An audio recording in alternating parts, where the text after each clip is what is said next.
High guys, welcome to my first blog. আশা করি সকলে অনেক অনেক ভালো আছেন। আমিও আপনাদের দোয়া অনেক অনেক ভালো আছি। আজকে আমার এই ভিডিওতে আপনাদেরকে দেখাবো বিশ্বের সব থেকে উঁচু ভবন বুর্জ খলিফা, যেটা দুবাইতে অবস্থিত। সকাল সকাল বেরিয়ে পড়ি বুর্জ খলিফা দেখার উদ্দেশ্যে। আর আমার সাথে ছিল আমার বড় ভাই। দীর্ঘ 4 বছর পর আমরা দুই ভাই একসাথে হয়েছি। ঘুম থেকে নেমে বাসে উঠে বুর্জ খলিফার দিকে রওনা দেই। বাস থেকে নেমে মেট্রো রেলে উঠে পড়ি। মেট্রো রেলের ভিতর গিয়ে দেখি আমাদের বাংলাদেশের বাসের ভিতর যেমন ভিড় থাকে, মেট্রো রেলের ভিতরে এরকম ভিড়। বাংলাদেশে থাকতে শুনছি দুবাই নাকি অনেক বড় বড় বিল্ডিং, সেটা আজকে নিজের চোখে দেখলাম।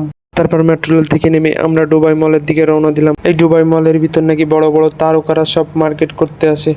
তো আমরা তো আর মার্কেট করতে পারবো না, চলুন আমরা একটু ঘুরে আসি। এটাই হলো সেই দুবাই মল, যেখানে বড় বড় তারকারা সব মার্কেট করতে আসে। তো চলুন আর কথা না বাড়ে যেটা দেখার উদ্দেশ্যে আছি সেটা দেখে আসি। অবশেষে আমরা এসে পৌঁছে গেলাম বুর্জ খলিফার কাছে।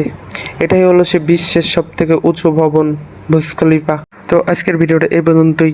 জানি না ভিডিওটা কেমন হয়েছে, জীবনে এই প্রথম ব্লগ ভিডিও করলাম। তো আপনাদের ভালোবাসা যদি পাই, এর থেকে ভালো ভালো ভিডিও দিব।